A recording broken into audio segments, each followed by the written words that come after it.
This is the life. They can say what they want about AI, but this is fantastic! Huh?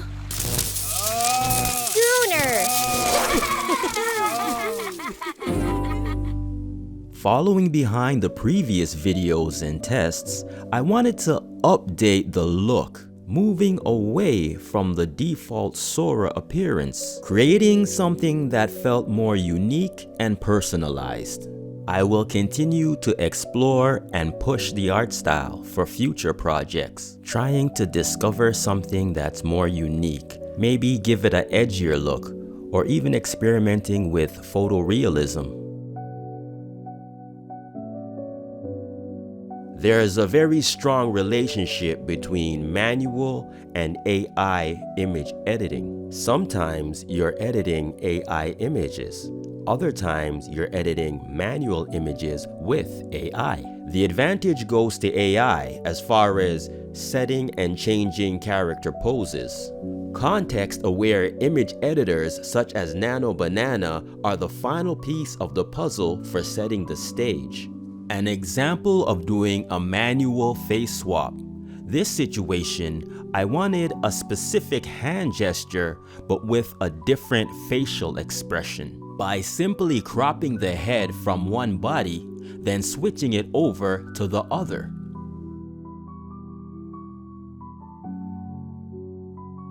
You can see here her hands are down by her side.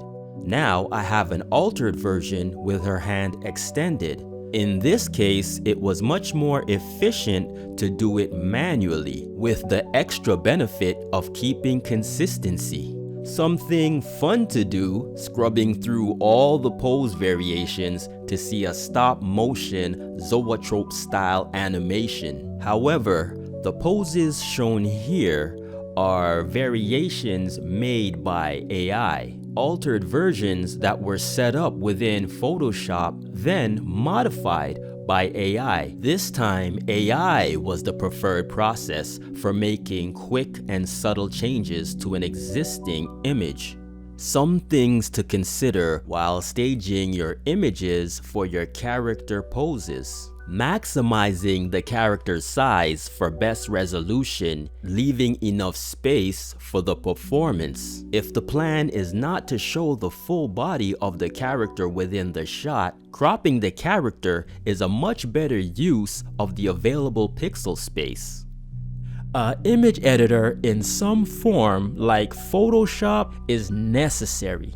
We're not talking about master level skills, just enough to do basic image edits and preparing your image files for video. One really good feature of generating images on the Sora platform, your generations can have a transparent background, a feature that I haven't found natively on any other platform. In some cases, I'm able to generate an image and then pull it directly into a video project without any photo editing.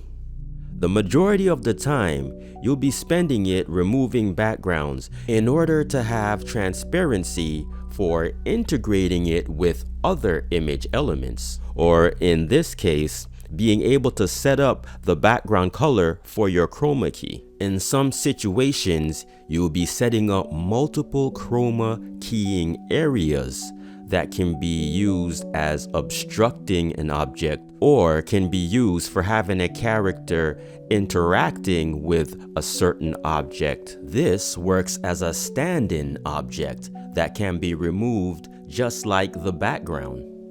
There will be many image editing tasks that are not practical or inefficient to do with AI.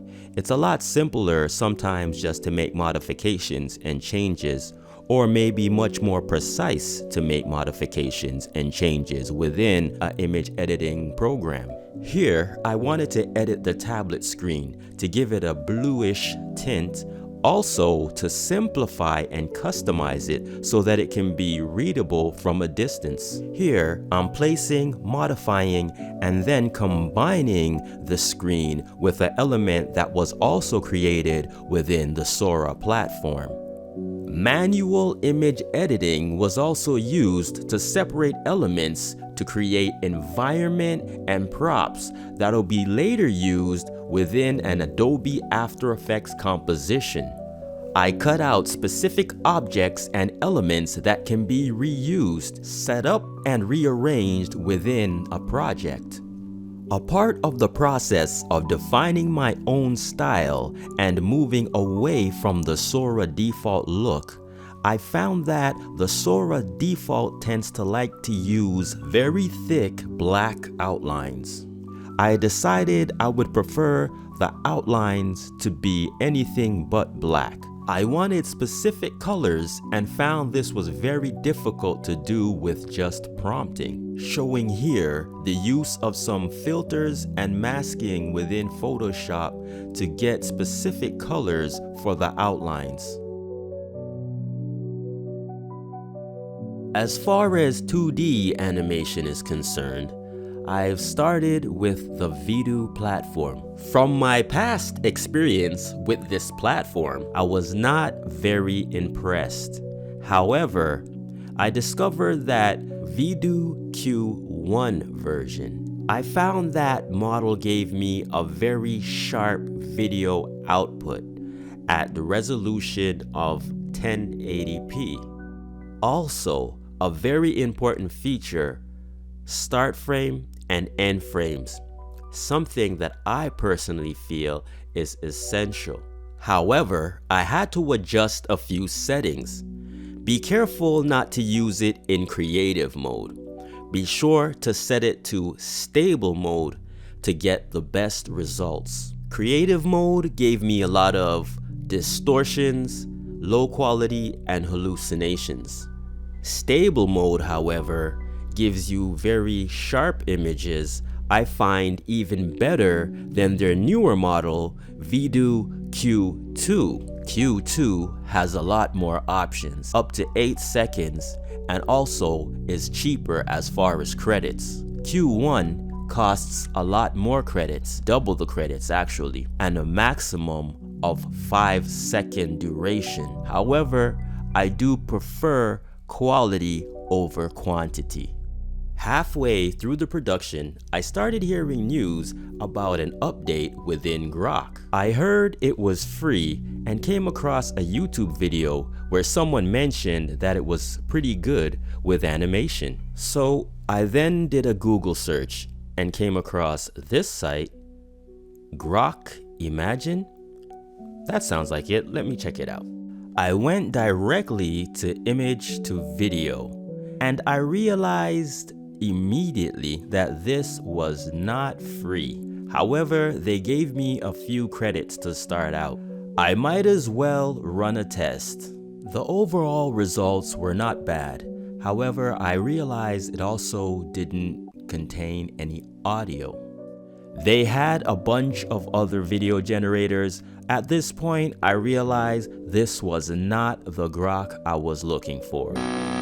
I then ran a quick Google search once again and came across this site. In any case, this is the Grok platform I was looking for. For some odd reason, it's also called Grok Imagine. I have no idea, but signed up and directly went to create some videos. As you can see here, I was immediately hooked on this platform, judging by the amount of generations I've created. Simply just drag an image into the browser window. One thing you might want to do first, this program automatically generates videos once you drag in an image. That can get annoying very fast, which also can be a waste of time and video generations. You can easily disable this function by going down to the bottom left of the screen to the profile icon. Click on Settings and then look for Behavior. Once you find Behavior, there's a switch that you can use to switch off automatic generations. Not too many people, for some reason, are talking about this. This model is somewhat comparable to VO3 and maybe all those other models out there that can do speech. Let's play a little and hear an example of what the speech sounds like. It's not the best quality, but it is a feature. I think I'll pass. Can I get a rain check on that one? I think I'll pass. Can I get a rain check on that one? Vidu Q2 also has an audio dialogue feature. To put it bluntly, it was really horrible.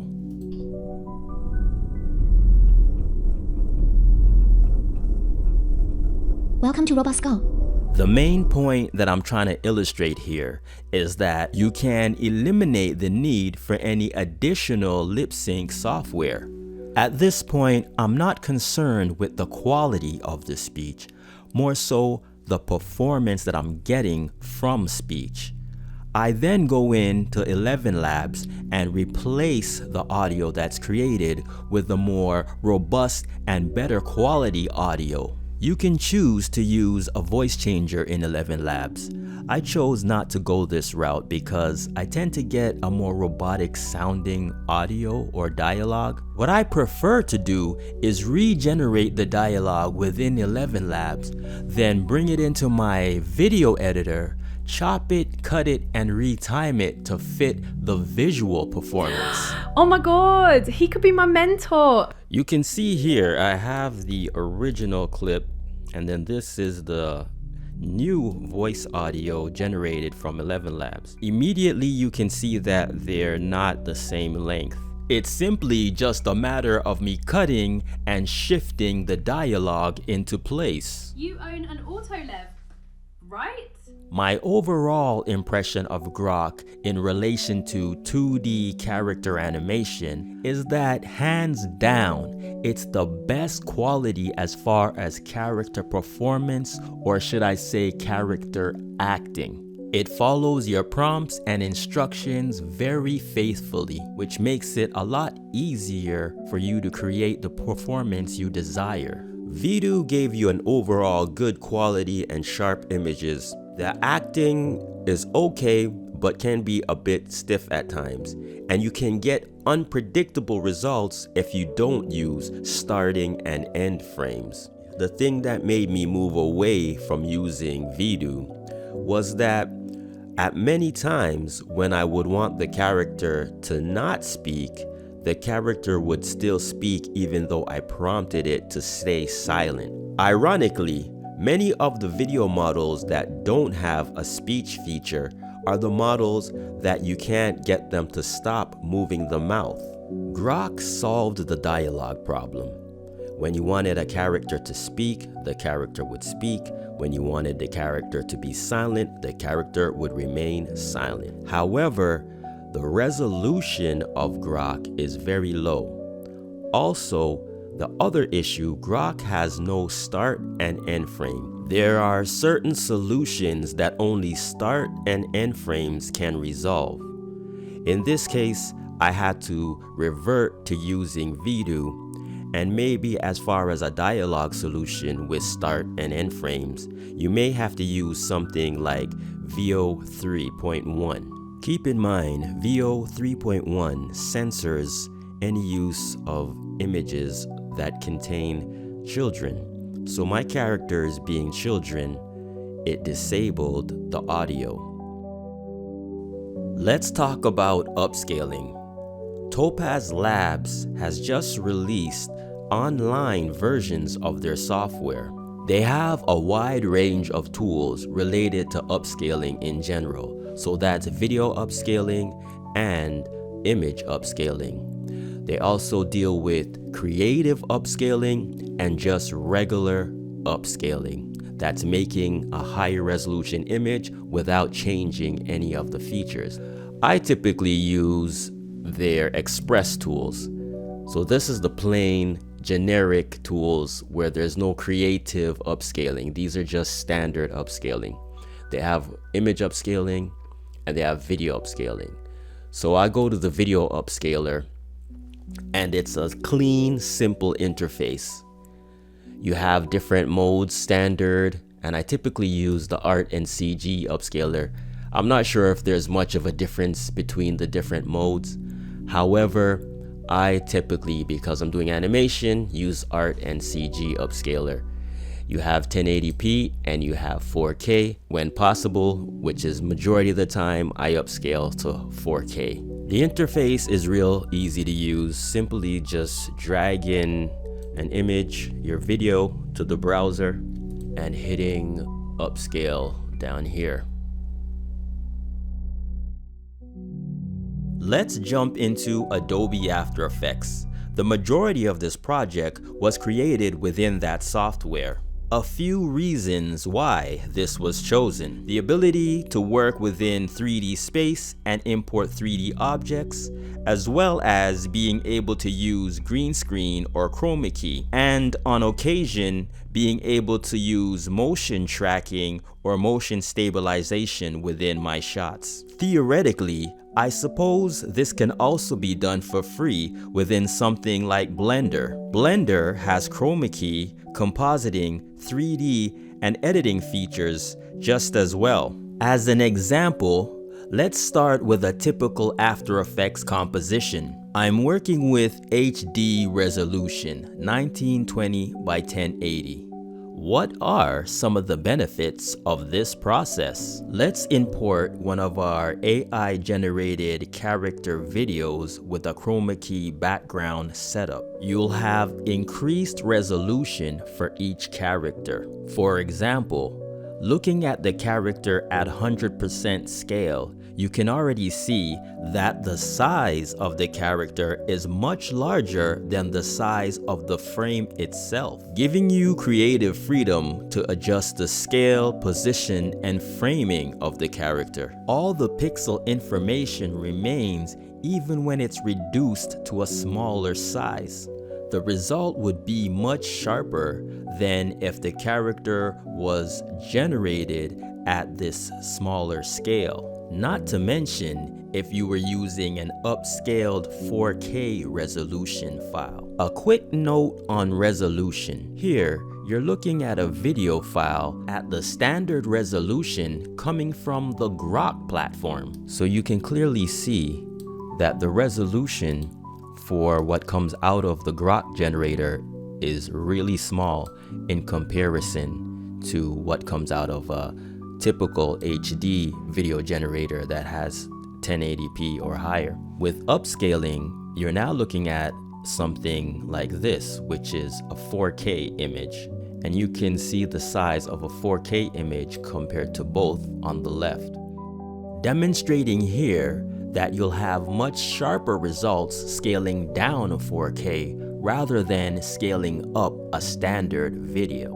Let's assemble a simple shot composition to demonstrate this workflow. I typically have my staging area with a bright red color. This helps me to identify the transparent areas within my composition. Once I import my character, I place it generally how I'd like it to be positioned. This placement is not set in stone. It can be adjusted at any point and at any time you'd like. I then proceed to remove the chroma key background with the key light effect. I then temporarily switch the visual appearance so I can then see the black and white alpha, or as they say, luminance matte. The black areas represent transparency and the white areas represent opacity. We don't want any gray within our matte. Under the screen matte parameters, we have clip white and clip black. This enables us to set the white to 100% solid and set the black to 100% solid black. For working with multiple characters, it's really simply just dragging in another character and repeating the previous steps. There's nothing more to it than that. It's just that simple. Alternatively, you can have a shot with both characters interacting within the same video. Initially, you're working within a 2D environment. I decided to take it one step further into a 3D workflow. By enabling the 3D cube icon on each layer, as well as creating a 3D camera, you can now move objects along the Z-axis, representing depth, and X and Y, representing horizontal and vertical. To illustrate this further, I typically work within a 4-view layout. This enables me to see my active camera as well as my top, front, and left view simultaneously, helping me to navigate within the 3D space much easier. Let's bring in some other elements. Still images, PNG file format. No need for chroma key because these files natively have transparency embedded within them, also known as an alpha channel. The advantage that you gain is that now you can easily reposition your frame by moving and animating your camera. You also now have the additional benefit of getting parallax as you move through the shot. On the topic of consistency, you can't get any better than reusing the same element many times. It will always be consistent because it's the exact same element. Rearranging, repositioning, utilizing multiple angles and perspectives. For example, if you have a character that's just standing idle, listening to another character speak, it would be much more efficient for you to reuse that footage than to generate brand new footage of a character just standing and listening. You saved yourself some credits and you saved some time. As well, you get the benefit that the character will look identical to the previous shots because it is footage of the character from various shots. That's the coolest thing I ever saw. At any given point, you can swap out a character, prop, or the entire environment and still maintain full consistency. Because each element is isolated separately, you are able to add effects to each element. In this case, I added some blur to give the illusion of depth of field. Let's push even further by integrating 3D elements into our 3D environment. Within the project, the only element that is actually a 3D model is the countertop. Let's look at the 2D version in Photoshop. You can see that it's very difficult to try to place the character behind the counter without it being obstructed by the character or vice versa. Also, dealing with parallax, it gives away and breaks the illusion by revealing that the counter does not extend into the background. Jumping back into After Effects, you can now see how the 3D counter relates to the 2D elements placed within a 3D workspace. I've created a small movie set where I can frame shots, move and animate the camera within this environment, recompose or reuse any element as I see fit. As a quick overview of the entire project's workflow, video editing as well as the entire assembly of the elements of the project were done in After Effects. It was a large project even though the final project was only a little over 4 minutes long. An important part of working within After Effects is that you are able to nest compositions within other compositions. A practical example of this is when I needed to extend the performance of a character. Instead of trying to manipulate the character within a complex 3D environment, I can simplify this by going into a sub-composition, making my adjustments there, then seeing my updates and changes made within the parent composition. This example shows the character isolated in a sub-composition. I stitched several 5-second clips together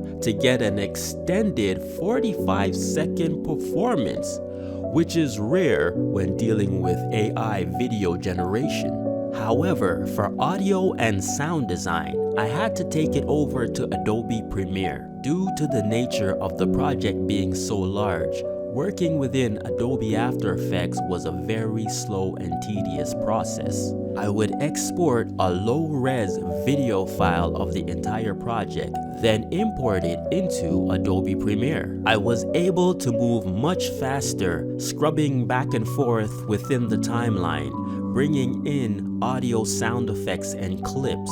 You can see the amount of audio edits by all the green audio clips shown here. Whatever changes or updates I made to the audio clip would automatically be updated in Adobe After Effects once I returned. You own an autolev, right? It's brand new. I just got my license. Aw. Damn. Too bad you have nobody to watch the shop. Oh well, what a bummer. Watch and learn.